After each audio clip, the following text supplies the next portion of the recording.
That's probably gonna. That's going to be it. Yeah. You know, so I shot him an email going, hey, if you're interested. It'd be great to have something like that on. Yeah. I mean, I've had app designers and I've had web designers. I mean, people that design stuff like that, and so all kinds of those types of guests on. So I want to help you get some manufacturers on. I mean, there's so many cool stories on what's going on. We're on Facebook Live right now, so. Oh, okay. I agree. That's why I wanted to get them on. That's why I had Art Levy on, and it was great to hear him. You know, why he came to Sacramento and stuff he's doing. Had the Smart Rays Engineering on a few years ago, and they have a very interesting story and what they're doing and their continued growth. So, who else? I've had some other manufacturers on. Who else? I'm trying to remember. I can't remember off the top of my head. Well, there's so many great things being made here right in our region. Exactly. We just drive by every day and we don't really notice. Yeah. And there's so many interesting stories that I have having dealt with a lot of manufacturers. Yeah. Well, you've got a wealth of knowledge and contacts. So. And I play guitar. You play guitar. So do you play? I don't really know guitar level, but it's like rhythm, or you lead, or what? I like to play lead during blues. Okay. The blues is it just speaks to me. You know, Stevie Ray Vaughan, Buddy Guy, B.B. King. But I play rhythm too, and I have a backing track, and I just kind of play along with it. I appear nightly in my living room because no one throws tomatoes. And I have a lot of friends that play professionally that are really, really great. So every time I see them play, I'm like, I'm never picking my guitar up again. Never again. That is set to either rule that diffuses the kind of risk-taking involved. All right, test, Jerry. Can you hear me? Go ahead. Speak. Test. 1, 2, 3. Yeah. Speaking of the mic. This lady's screaming in my ear. You can turn it down. Test. 1, 2, 3. Test. 5 minutes. I couldn't really hear Jerry because this one's blasting. Yeah. But there's where that plugs in. There's volume if you want, and that's inner. There's 2 knobs, or an inner outer knob.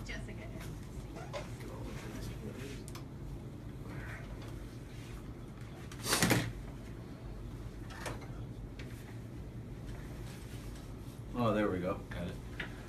Yeah, when he spoke, could you hear him? I can hear him, but she's loud. Yeah. Yeah, I barely heard him. When the show starts at 8, the headphones and it gets louder. And it's just us. Yeah. Well, yeah. All right, cool. Yeah, Jerry got excited. So I was talking to him. He's from Brooklyn, New York. Yeah. And I said, I was born and raised in Brooklyn. And he told me about his background in the agency business. And I said, oh, I've got a treat for you. I told him a little bit about my production stuff. But I think what I'm probably most comfortable with, Mark, just because I'm with Marble Bridge, sure. Great company. Yeah. And I really want to keep the focus on Absolutely. that. But I also think, you know, sprinkling in kind of a history of me and what I've done, how you get there, because I think people find that interesting. Well, I do too, and that's what I always like to do. So I like to get people's background, their history, and some are more forthcoming than others. So, you know, I'll go as far as the guest is willing to go, but I like hearing people's stories. I like stories. You're a good storyteller. I like stories. So it makes the time go by. It's interesting. So. And I've listened in on the show several times. What do you have, like 3 or 4 segments throughout the? 4. Yeah, 4 segments. And what else was going to ask you? How did you get into this? How did you start this? I was doing it through, I met Steve Harper, who had the show because he worked with Wesley. And so he was on this every weekday, 5 days a week, from 3 to 4. Because he's a commercial real estate broker, and then he had a residential mortgage guy. So they'd come on and it was a real estate hour. So 5 days a week they had this show. That's a lot. And they're both in Roseville, so they drive here, leave Roseville at 3:15, come from 4 to 5, and then be back at 6. I mean, every day. That's a lot. So they stopped after about a year. But during the course of that time, I was on as the tax guy once every other week. And so I liked doing it, and I said, I would like to keep doing this. So on the end of the show, I said, I want to kind of keep doing this. And the guy who's the investment guy, Rick Ferguson, who's got a firm up in El Dorado Hills, Ferguson Financial Sources, Rick started his own show, this one here, and then in January, and then I joined it after busy season started in April. I said, I want to do the show. Rick's got it, so I've been doing it ever since. So Rick and I did it for a few years, and then Katie and I did it for a year, and now I'm just kind of. And Katie was with you at Galena. Yeah, she's still with CLA. Yeah. Okay. She runs our executive search function there, and very successful, doing a great job, and super busy. So she kind of wanted to kind of go do some other things. I haven't seen Shevar in ages. Is he still around? Yeah. Yeah. Is he still want to do stuff with manufacturers? I would imagine. He is. He spends a lot of time with our ag group. We call it Agricultural Beverage and Cooperatives, ABC, I think is at the B. But anyway, so he has works with a number of growers and stuff. So he's real busy with all of that. But there's a good connection, good synergy between food processors and manufacturing. So Absolutely. yeah, it all fits together. So you show it on Facebook too? You're on Facebook Live? Yep. All right, the high-tech world. Yeah. Right? Yeah, it was on a platform called, it's frozen right now. It was on a platform called Periscope. I did it on Periscope for a while. I watched it on Okay. Periscope. So Tina Reynolds with Uptown Studios, when we had her on as a guest a couple years ago, she did it on Periscope. I'm like, yeah, that's a good idea. The problem with Periscope is it's not local, it's a global thing. So you get watchers from all over the world, which is nice, but it doesn't really help local people. So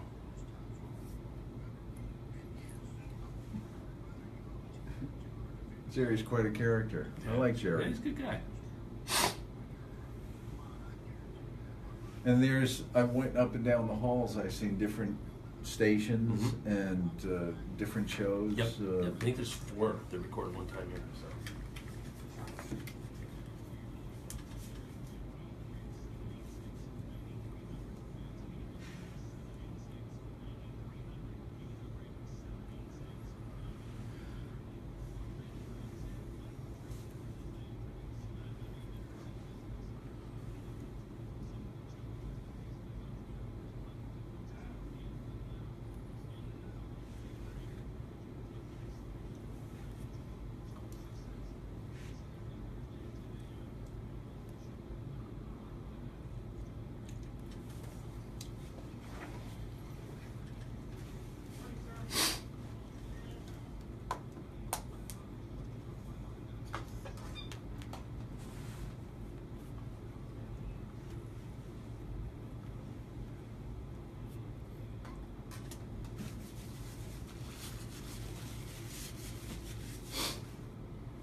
Good morning, everyone. Welcome to Beyond the Numbers on 91.55 FM. This is Mark Bellows. I'm your host of Beyond the Numbers, weekly business talk show here on Wednesday mornings. I'm a tax principal with Clifton Larson Allen. CLA is a national CPA firm, the 8th largest in the U.S. actually, so part of the Big 8, as they say. And I work on manufacturers and distributors, real estate investors, developers, contractors, all those types of clients, the businesses, their owners, planning, strategy, tax preparation, all that. So I've been doing this for about 29 years now, and I really enjoy working with clients and helping them solve business issues and helping them reduce their taxes, because everyone likes to reduce their taxes. I've not yet met many clients, if any, that want to pay more tax. Yeah, she's not a client. So, but this show is about 4 years old. I think we're in the 5th year now, and it's a weekly talk show. I would like to bring on, and I'll introduce today's guest in a minute, but I'll bring on a business person, an owner, a CFO, CEO, an executive director of a not-for-profit organization, maybe someone who's in the service-type business that works with businesses. But I always like hearing people's stories, so this is really, we call it kind of a conversational interview type style. And so I've had numerous people on over the years, and I'm always looking for good guests. In fact, I need guests for the next couple of weeks, next couple of months. I'm looking for people to fill the show. So if anyone has an interest in being on the show, please contact me, mark.bellows@claconnect.com. That's mark.bellows@claconnect.com. Again, I really enjoy hearing people's stories and what it is that they've learned from how they've gotten to where they are in their business, what their business is about. So it's really a chance for my guests to spotlight their business, what they're doing. It's also a chance for me to learn more about my guest and hear their story. And so today's guest, we're going to introduce right now, is a guy by the name of Gary Panepinto. Good morning, Gary. Good morning, Mark. Thank you for having me here. Very happy to be here. Thanks for being on the show. So Gary is with Marble Bridge Funding. And maybe tell us a little bit about what Marble Bridge Funding is and does and what service it provides to people. Yeah, Marble Bridge Funding Group is a very, very great company. What we do is we help clients that find themselves in a non-traditional banking posture. It could be for a number of reasons. If they're a startup, if their ratios are not in line, if they're maybe having some balance sheet issues. We would look to their receivables as the source of the funding. Okay. We're collateral lenders. And we have a program that I call Save the Relationship. We approach the bank who referred us the credit, and we say you could start a deposit relationship with this particular credit. Marble Bridge would take the credit risk, and when the customer becomes bankable, we send them back to you. So everyone wins.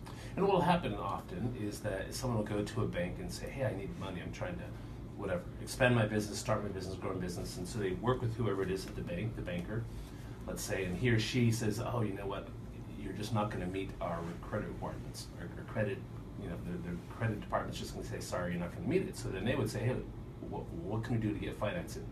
And that's when they'd make the introduction to you. Exactly, that's where we come into play. Our banking partners, and they do a great job. They have a certain box that a credit would fit in due to regulations or their particular appetite for the credit. When the case comes up where they have to have a turn down or even an ask out situation, that's when Marble Bridge could come to the rescue. Do you ever work with people where they, let's say, let's do an example. Let's say they need $1 million and the bank says, well, we'll loan you $600,000. So would they come to you for the other $4? Is that a possibility, or is that not really the way you guys work? That's probably not the way we work. Okay. I mean, there could be inter-creditor agreements that we work out. We're always looking to figure out a way on how to say yes. Why does the customer need the money? We really take time to understand all the moving parts. Get to know the customer, get to know their business, and really figure out a solution on how to get them to funding. Usually if a customer is non-bankable for the number of reasons that we talked about, they usually fall into my area. I have kind of a pecking order where you look at traditional banking as kind of the top rung. We're the next guy down the food chain. Okay. We're working with a lot of startups, a lot of entrepreneurs, companies that have receivables, B2B receivables, and they're in a high growth mode. That's usually my big dinner out. So what if they don't have receivables or don't have enough? Is there if they have other assets, would you be able to lend, or is it? No, we always want to start with the receivables. Okay. The receivables are the king. And then from there, Marble Bridge is a very innovative company. We could do purchase order financing if need be. There's some contract financing could be. The founder is very, very entrepreneurial and creative himself, and we're always trying to figure out how could we get a company funding, what makes sense, what makes the deal go. But receivables, front and center. And if you want to know the big dinner bell, B2B business receivables, and they're in a high growth mode. That's really what gets us excited. How do you judge a high growth mode? Or what factors show you that someone's in high growth mode? Their receivables are growing, their sales are growing through the roof, they have an innovative new product, and they're taking on new customers. A lot of times the banks can't react quick enough to when someone's really growing quickly.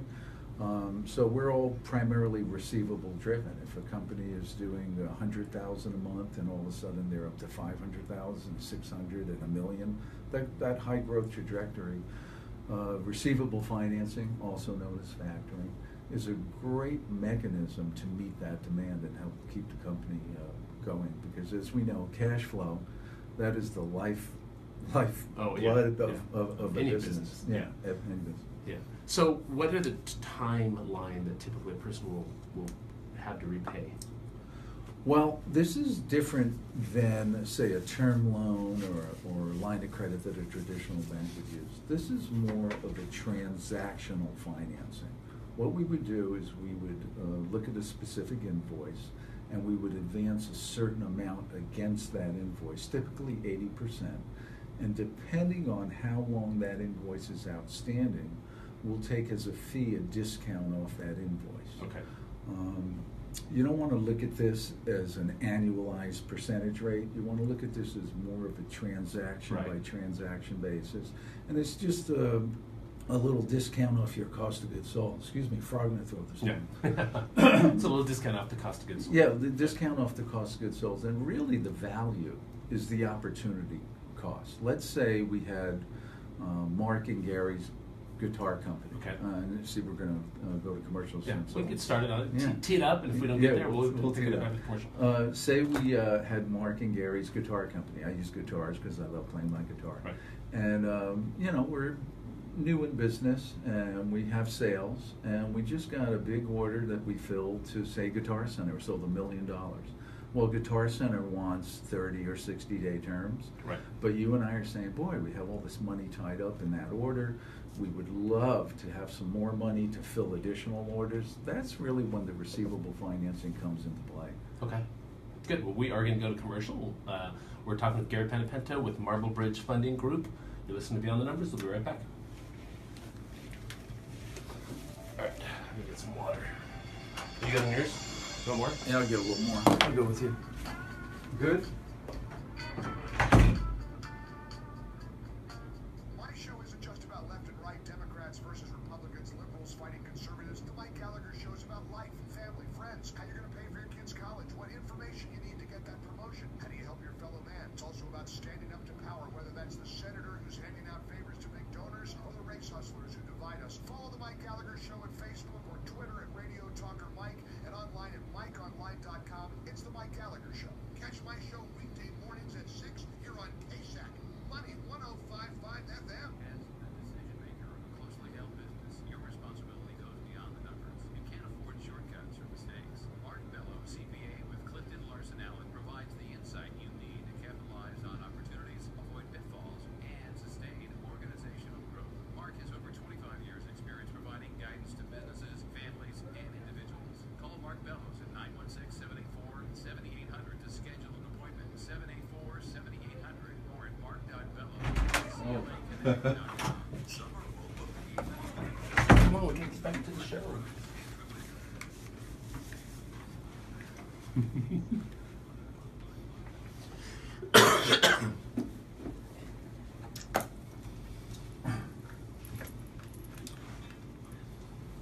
All right, we're back. You're listening to Beyond the Numbers on Money 105.5 FM.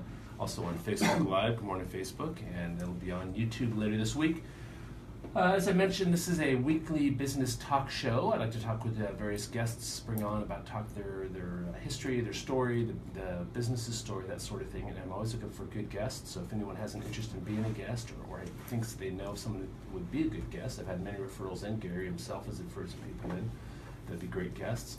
You can always email me, mark.bellows@claconnect.com. That's mark.bellows@claconnect.com. With your introduction or with your own story, and it'd be great to have you on. We're looking for guests for over the next couple months. So we're talking with Gary Panepinto with Marble Bridge Funding Group, and so Mark and Gary, or Gary and Mark's guitar shop needed the funding, and we had a big order, and so we were able to go to someone like Marble Bridge to get the money. Exactly, and the real value is making sure you don't lose out on any opportunities. If you're a startup or you don't fit into a banking posture, you could be in business for several years.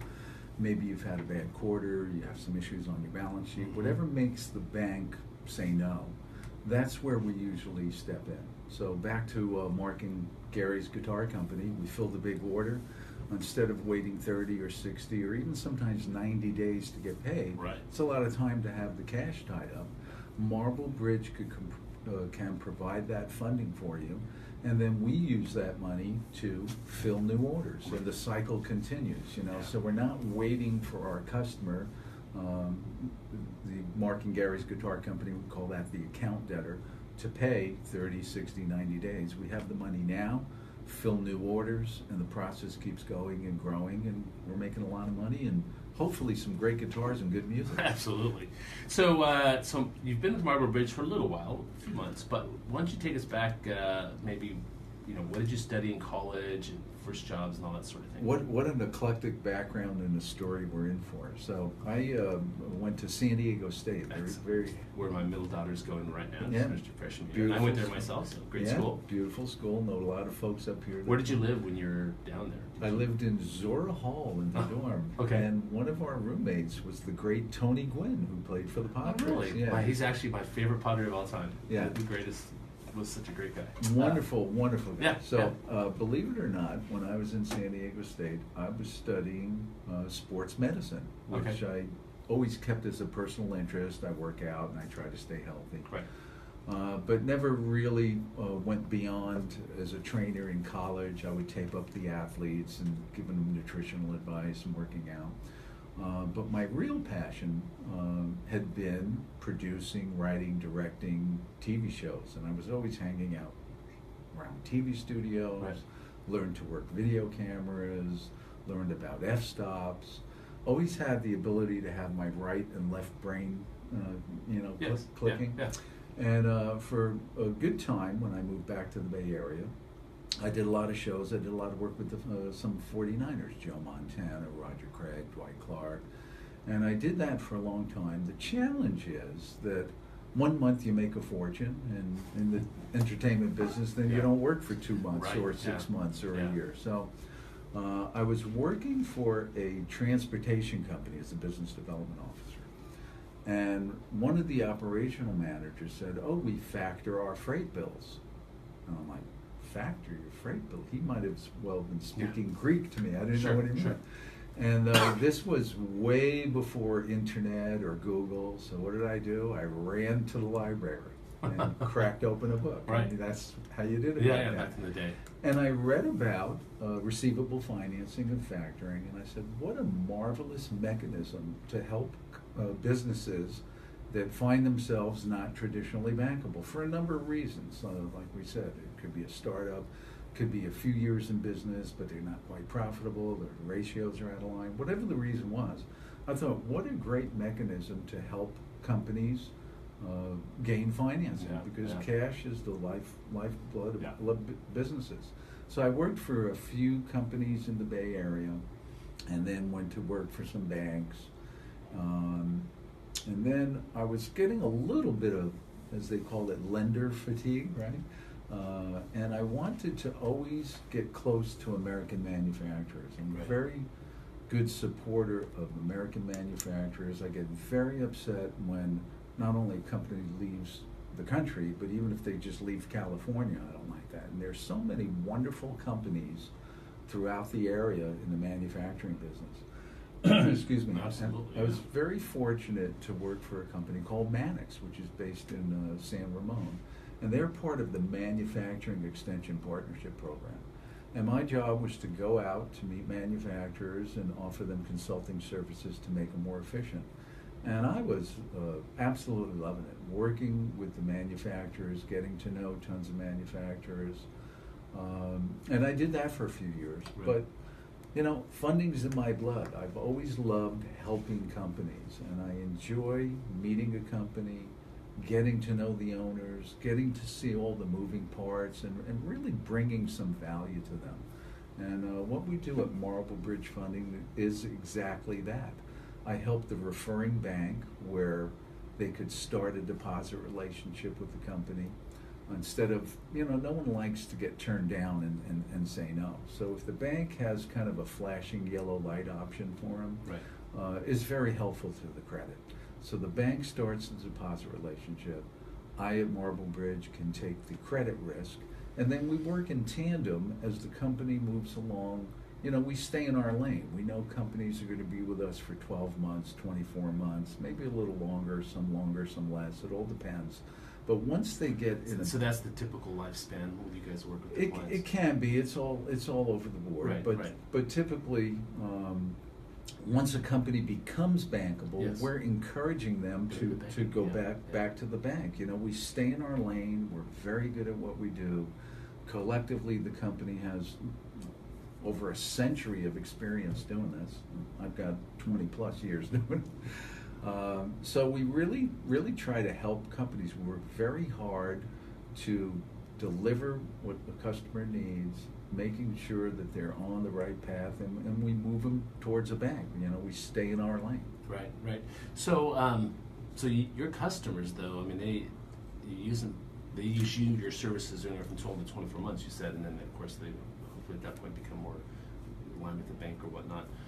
So that means you've got to have a constant pressure to always be looking for your Constant. Well, isn't that how life is? Yeah. We're always looking to learn and grow and do new things. Absolutely. At least in my business, though, I tend to develop long-term relationships with clients. So I'm always working and looking for new opportunities. But it's even more so in yours if you know someone's going to be done after 2 months or 2 years. Yeah, It's not 12 too months, much. Yeah, 24 months. there's definitely a shelf life to it, Sure. and we feel very good about that because, as I say, we stay in our lane. We know our place in the market, and we're here to help. We help the referring bank not say no, really, and we help the credit get funded when they need it most. And it ends up being a very happy ending. The bank ends up with a client that they normally would have said no to. Marble Bridge funds a company for whatever length of time they're with us, and it all works out well. But there is a constant, kind of ebb and flow to this. Fortunately, I know, and our company knows most of the bankers in town. I'm here in Sacramento. I live in Roseville, so I'm calling all my banking partners, and not only banks, but also someone like yourself. If a customer is having some difficulties with their financial institution, whether they're being turned down or asked out, they usually run to their CPA. Right. So what I Yeah. do. So we have a good relationship. We've known each other for a while. In fact, one of the groups we're in together, which I'm very proud of, is the Consortium from Manufacturing Mojo. Yeah, yep. And we meet once a month. Once a month here at our CLA office, and we talk about ways that we, as members of the Mojo, the consortium, can serve our manufacturing clients. And so it's a great group. I mean, it's you and I. We've got an attorney. We've got a banker. We've got a staffing person. We've got some HR people, insurance. So lots of different opportunities and ways that we can serve clients and provide value. Yeah, the thought behind that was sitting at the table is such a brain trust, Yeah. and there's not any company we can't help at whatever stage in life they're in, whether Right. they're a startup or they've been a veteran company. I mean, we really have a great group of folks that could help out. Yeah, absolutely. Absolutely. So, are all of your referrals from banks typical? Well, you said banks and CPAs. So, But banks, CPAs, economic development companies, Okay.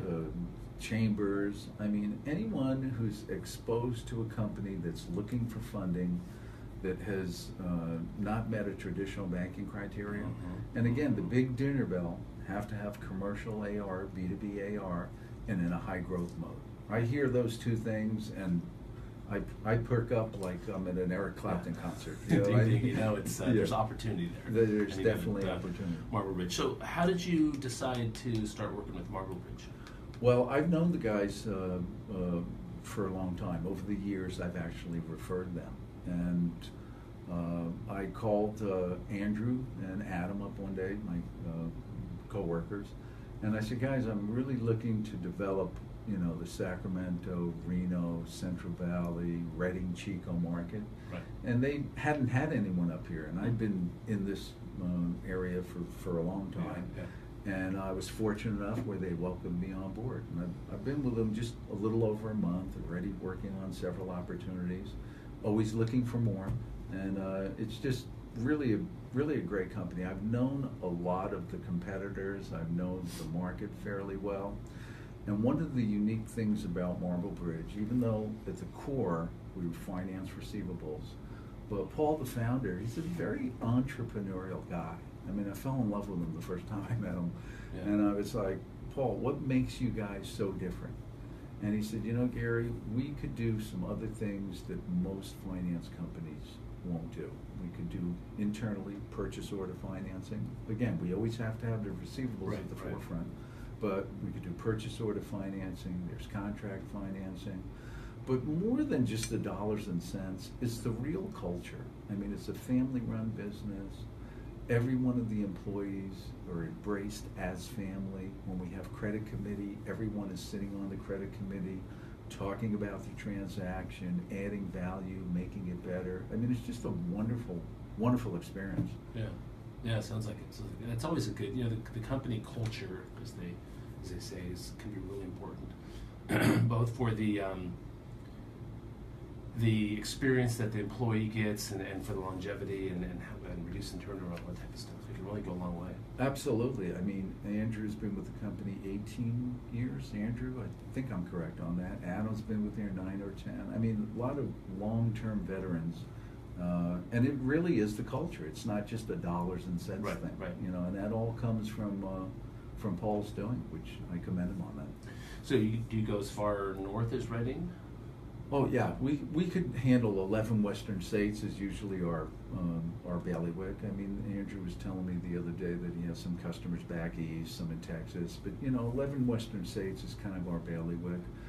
Everyone that works with Marble Bridge, they come to the Walnut Creek headquarters, and when we're authorizing documents, I mean, they really get to know the company, the owner. We take a very, very personal approach with this, which I think is the winning edge, because are we off? Yeah, we're going off. Yeah. Okay, we're going off. You were finishing. I wasn't letting you I finish your heard sentence. music. Yeah. I'm getting played off like at the Academy Exactly. Awards. All right, we're going to commercial. Okay. You're listening to Beyond the Numbers. We're talking with Gary Panepinto with Marble Bridge Funding Group. We'll be right back. That was good. Jerry always gives us a little lead, so. Yeah, that was good. We're getting played off. Absolutely. But I think that's really a thing I want to hit on, Mark, is the culture of the company. Uh-huh. Everyone's dollar's the same. Sure. But it's getting to know the moving parts of a transaction, getting to know the people behind it, Right. having them comfortable with our operational people. It's really a cultural thing. And being Italian, I'm all about family and Right. and friendships and relationships. Don't get scared about the bumpers. They take 30 seconds. Oh, I heard music. I thought we were off. You're always going to hear music coming. All right. Very Bump it in, slowly bump for it out. 30 seconds. That's good, Jared. Thank you so much. Don't worry about it. Yeah. Are we off? Are we- It's only radio. Yeah. I thought we were getting played off like the Academy Awards. Right? So, what else is shaking? You love playing golf? I do.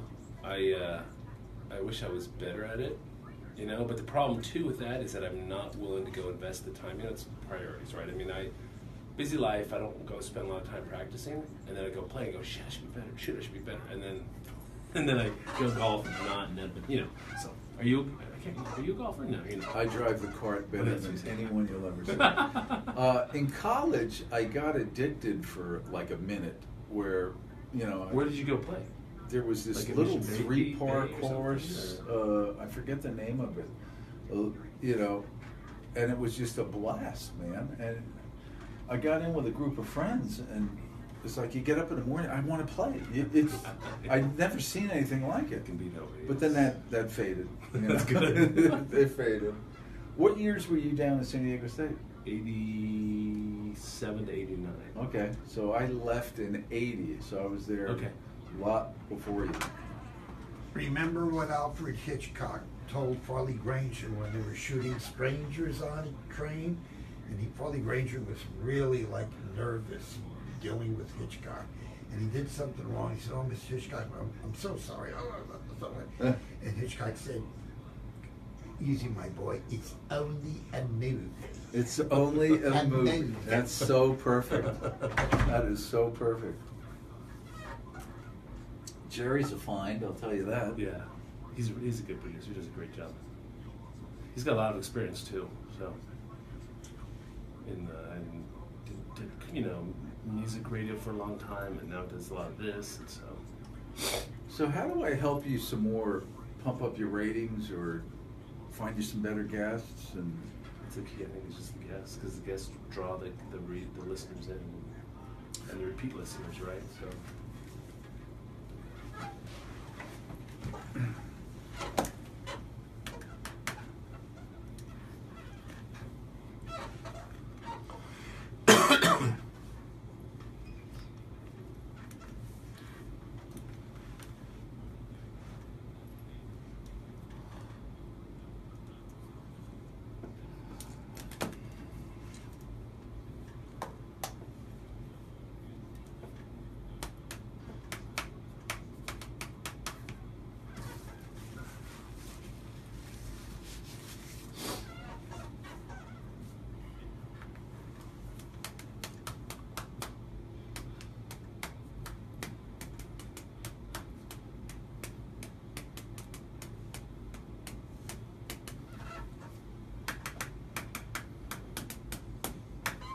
And we're back. You're listening to Beyond the Numbers, a weekly business talk show here on Wednesday mornings on Money 105.5 FM, part of the Wall Street Business Network. We record down here at the studios in Sacramento.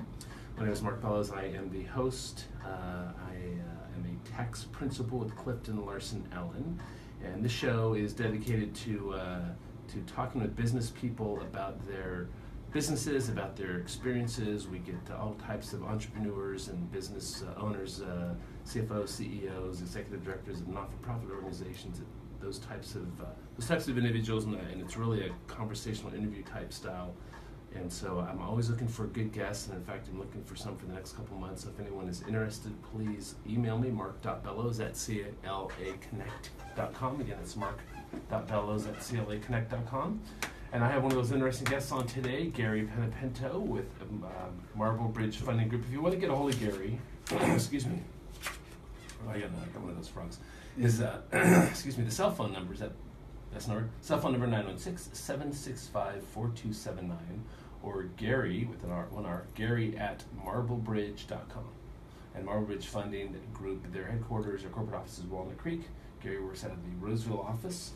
And so you were talking about the company culture. yeah, company culture. So here's a illustration of that. Recently, a young lady who had worked for a large staffing company decided to branch out on her own and start her own. So, right away I'm rooting for her, entrepreneurial, start it. And Marble Bridge was able to effectively provide her with the financing she needed. And it goes beyond just the dollars and cents. I mean, there's a lot of people that she's going to employ, dozens and dozens of people that now have a livelihood and could feed their families and spend money in the community. So, it really just arcs the whole picture, other than just, hey, here's some money to operate your business. It gets down to the people, and we really try to get to know the people. She had a wonderful story. She had been doing this for years. She had a great opportunity to service a segment of the industry. So, I was just proud to be in the room as credit committee was talking about it, and we were really trying to figure out how could we help her, which we ultimately did. So it's a cultural thing just as much as a dollars and cents thing. How long does it take, or what's the timeline typically from the time someone first contacts you or you contact them to the point where they get funded? That's an interesting question. It all depends. I mean, I find myself usually waiting for the customer to send in some information, and that becomes the sticky wicket. Okay. But once we receive the basic information, I mean, we could call the company together real quickly and have a credit committee meeting and have a decision for you within hours. Wow. And then you work through a process. I mean, it could take a few days to get someone funded, or a few weeks, depending on the complexity of the deal. Sure. So we try to react very quickly. Right now, I'm in conversations with a few customers that I might even have to bring you in, Mark. There's a company, wonderful company down in the Fresno area, and they're having a bit of a challenge to produce basic financial information. And it's right up our alley. There's right up your alley. Yeah. Well, I was thinking about you. And, believe it or not, that becomes very prevalent on a lot of startup companies. So a lot of companies are very good at what they do. I'm great at making the widget or building the guitar at Mark and Gary's guitar company. But boy, oh boy, put me in front of a computer to enter raw data. I don't know what I'm doing, you know. So Well, and that's not what their area of expertise is, and why try to develop that. I've talked to people before, and I used to I worked with a guy years ago, and one of the things he's a smaller type distribution business, but he's like, I'm going to learn QuickBooks at night because I just feel like I should know it. But I'm like, why? I mean, your best and use of your time is to be out there selling to your clients and developing the product, not to be learning QuickBooks. exactly, and one of the things that I pride myself on is I'm fairly well connected. I mean, I know a lot of different industries and companies and service providers that if I hear a need like that, where the company is having challenges in putting together some basic financial information, I mean, I could bring an army of people there to Sure, help them. sure, So yeah. I'm always solution oriented. Well, and it's important to be a connector because that just enhances your value to your clients and prospective clients. Exactly. And even if it's not a client, if you can still connect people, there's so much value to doing that. Yeah, I mean, there's a lot of times where if I recognize that I can't personally help someone or Marble Bridge can't, we'll bring in other people that we think we bring value, whether they need a CPA to come in and clean up someone's books and make it presentable before they approach a lender. I mean, we're really, again, it's more than just the dollars and cents. It's the relationship, it's the culture. And I take a great deal of pride on that. I've helped a lot of people in the course of my career. I've helped hundreds of companies, hundreds of millions of dollars of financing. I mean, it's pretty nice when you see you can make an impact and help change someone's life for the Yeah, better. Like the yeah. young lady with the staffing Right. company. I mean, you know, I just have a smile on my face knowing that we helped fund her, and now she's employing dozens and dozens of people. Right, So yeah. it's just, Yeah, it's what it's about, right? Yeah, I think it's the kind of the servant mindset, right? Which I think there's Gary Mazel's written some books on that stuff. I don't remember his name, but if I remember that correctly. So yeah, I think that's really really valuable stuff that you can bring to your clients. Yeah, and we're consistently doing that, and the Right. process repeats over and over Yeah. because, as you know, if a client is typically with us 12 months, 24 months, 3 years, it all depends, you know, Mhm. but say an average because they come and go. We're always helping new people, so Yeah. we're always on the lookout to help new people. If you're a financial institution such as a bank, I can help you save a relationship on your turn downs and your ask outs. By taking the credit risk, you could start the deposit relationship, and then when you become bankable, we send it back to you. On the consulting side, such as, you know, CPAs or attorneys, usually the credit will run to their CPA saying, hey, I'm having some trouble, what do I Right, do? right. So I try to build good relationships with that community that's too. important. Also, economic development corporations, a lot of the SBA lenders. Mhm. You know, we're interested in looking for opportunities where a customer has B2B commercial receivables and they're in a high growth mode. Again, that's the big dinner bell. So going back to your history a little bit, are you still a 49er fan? Yeah, still a 49 fan. In fact, I'm very good friends with Roger Craig. I spoke to him last week. He recently went to Montana, not Joe, but the state. Dwight Clark, unfortunately, has ALS now, and he's declining. So Roger and a lot of the 49ers went there and showed their support, and they had a great time. Yeah, it was a big article in that Sports Illustrated a few weeks back. Great article, and on the SI.com as well. So it's interesting. I don't know if interesting is the right word, but it's interesting reading their story and hearing those guys talk about it. And that so ALS is unfortunately I think going to be a little more and more prevalent with football. Seems to be with him and Steve Yeah, Tasker a couple of it's days after. it's a hideous disease because mentally you're still sharp, but your body's shutting Yeah, down. yeah. And Roger was saying he's definitely seen a decline in Dwight.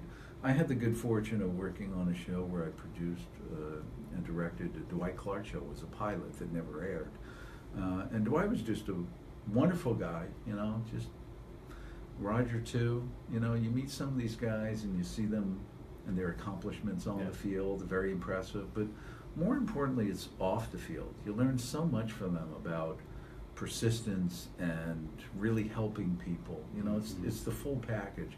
I like setting goals for myself when I was a younger guy. One of the goals we had in weightlifting was to try to double our body weight on bench press. Okay. So I was a strapping 160 pounds back then, and I was actually 162 pounds, and I bench pressed 320 pounds. You So I almost got missed it it. by 2 You're pounds. so close. That bugs me to this day, and I've never been able to do it.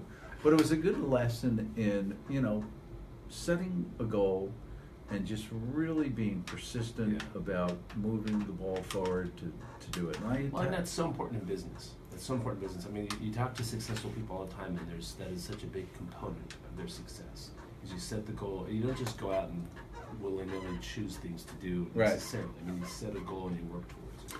And that's what we do at Marble Bridge. I mean, we have an excellent team, both on the operations side and in the business development side. And we're really, at the core of what we do is we want to help people. We want to give companies funding that are having difficulty obtaining funding, and then work them through a process. A lot of times, I remember years ago, I was in the bank and I show up in a suit and, I went to see a customer or a potential customer, and they weren't happy. I mean, they had been turned down by several banks, Right. and so I show up as another finance guy, and they're looking, it's like, oh no. And once they really see that I'm sincerely wanting to help them, I mean, and I give them a path on how to work through whatever the issue is. Right. I mean, they're hugging me and they're telling me more than they tell their priest. So it's very satisfying to really, really help people and make a difference. That's the thing, make a difference. Yeah, it is. It's very satisfying to make a difference, and I, as a service provider, I get to do that with my clients as well, and it is very satisfying. Love it. Yeah, we're talking with Gary Panepinto with Marble Bridge Funding Group. You're listening to Beyond the Numbers. We'll be right back. That was a good one. Yep. One more segment? One more. All right. So, I really take that to heart too, because I'm telling you, Mark, there's been some clients when I walk in, they are freaking fuming, they're looking at me like, just say no, man, Yeah, one more no, give you one more.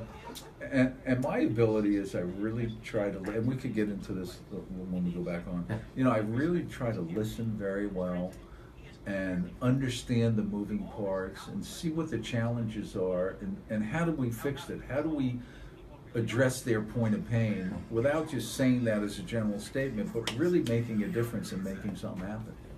So it ends up being well. What's that graph? I don't know. It looks like it says par, birdie, bogey. Yeah. Double. ETDH. Someone was graphing their golf game, yeah, maybe. So a scientific version. And it's not my golf game. My golf game would be go par, birdie, bogey, double, go up like that. How about actually birdie, par, double. Cigar, beer, fun, bonding, right? I had a cigar last week when I played. That's when I had a cigar. I love cigar. Oh, I'm going to bring you one. Romeo and Juliet. Oh, that's what I had. That's what I had last night.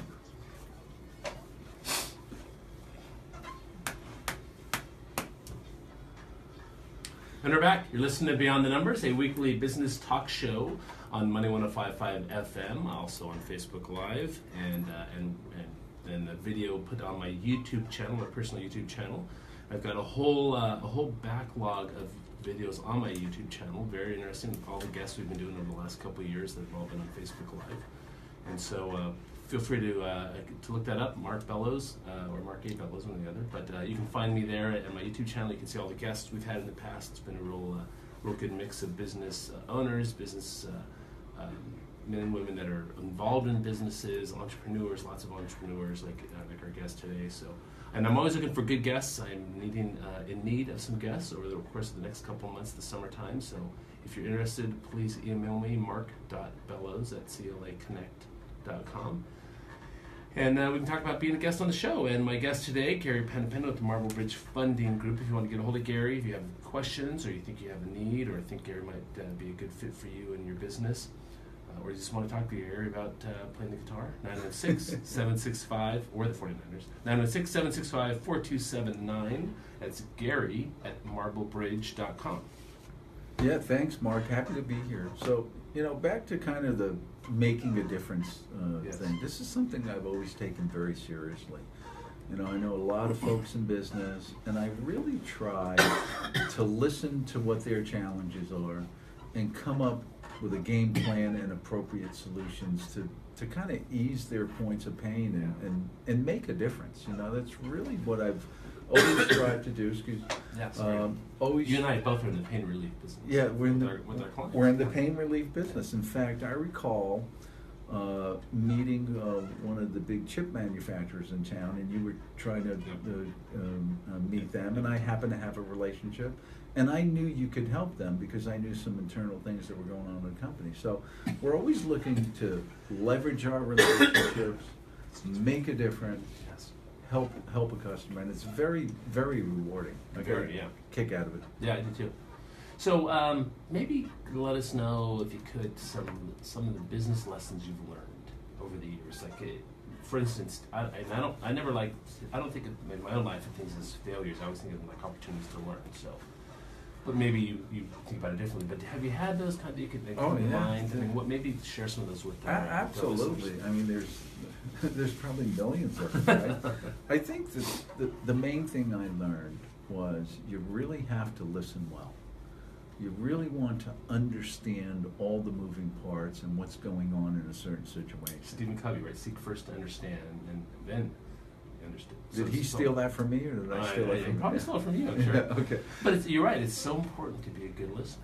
And so many people that I run into business, and probably do as well, are not. That skill is not as well developed. You have to listen. You know, I'm constantly listening, constantly trying to understand the moving parts of either a transaction and even my personal life. You have to really listen.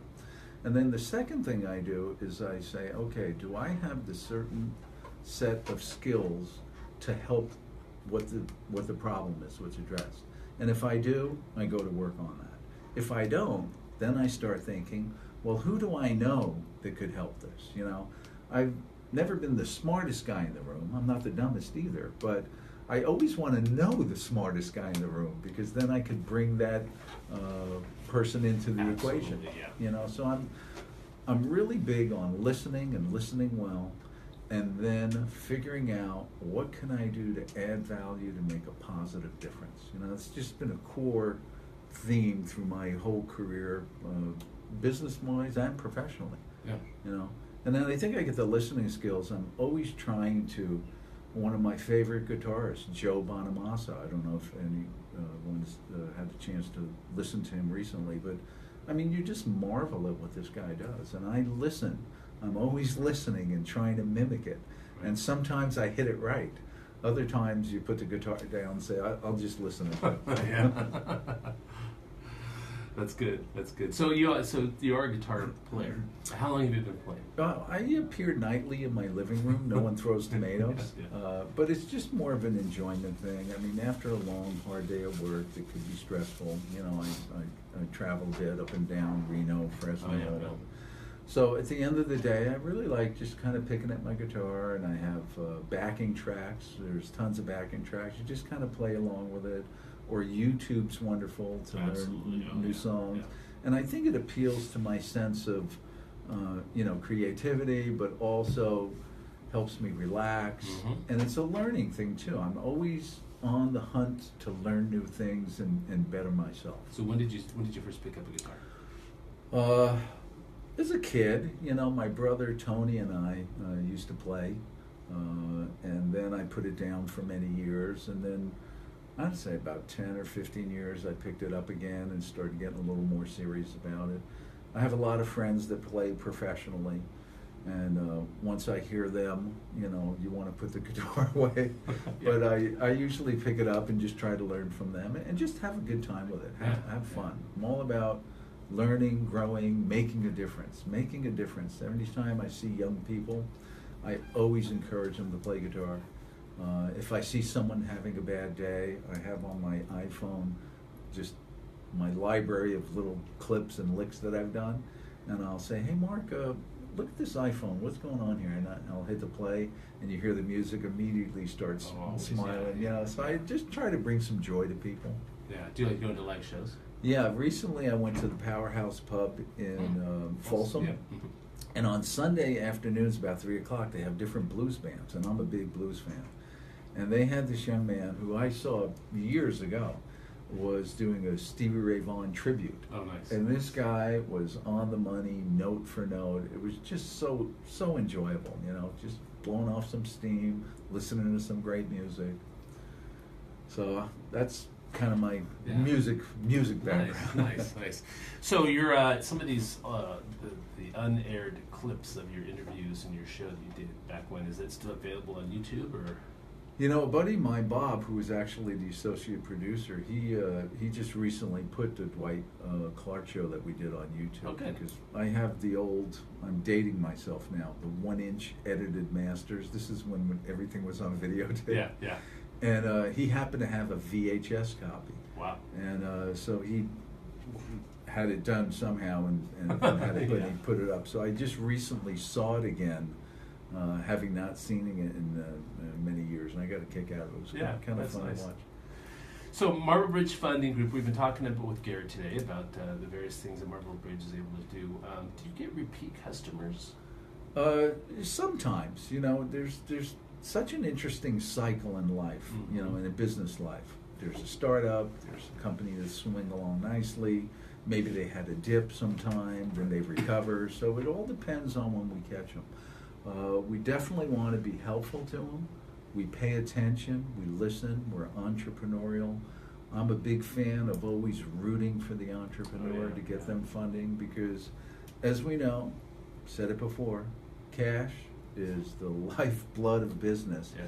And if you're not growing, you're dying, you know. So the mechanism of receivable financing and factoring is such a perfect match to companies that have the commercial receivables and they are growing because we fill a need and we do it very well. Our team's very sophisticated. We've been doing this a long time. There's not a lot that we haven't seen. Right. So we could really step up to the plate very quickly and help a company, which is what we try to do. Really want to make a difference. You know, it's a family-oriented company. Been in business for over 20 years.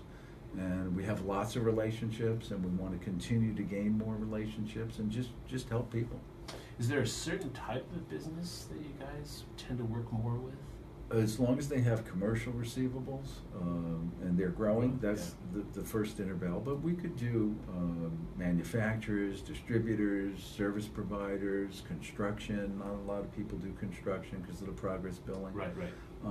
You know, we want to look at transactions that commercial accounts receivable, and they're in a high growth mode. You know, I know I've said that 20 times, but you know, it's definitely the you know, the kind of dinner bell that gets our attention, and we're just wanting to help some companies, and I'll continue to do so. Commercial receivables, growth oriented mode. Hey, you got that right. I think I've heard it enough times. Mark's a good listener. See, Mark knows absolutely. listening. Listening's a good thing.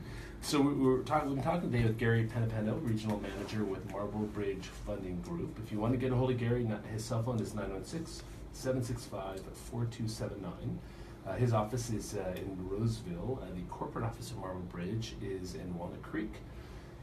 Again, it's Gary@marblebridge.com. If you have commercial AR and you're growth oriented, and for whatever reason you're not able to get funding from a traditional bank at this point yet, call Gary, talk to Marble Bridge. They can get money within a short period of time. It doesn't take long, and typically it's the funds that are covered in a relatively short period of time. So like you said in our guitar example, it gets you through while you're waiting to get paid on your AR from your whoever it is you sold to, your customer. Help support your growth. Growth. That's really the key to it. Well, great, Gary. Thanks again for being on the show. Really appreciate it. Good to see you as always. Mark, great to see you, buddy. Thank you for the opportunity, and you and I will continue on helping customers. Absolutely. All right, everyone. You've been listening to Beyond the Numbers. Hey, thanks, and we'll see you next week. I'll give you what you need. Absolutely. Oh, that was great. That was fun. I'll think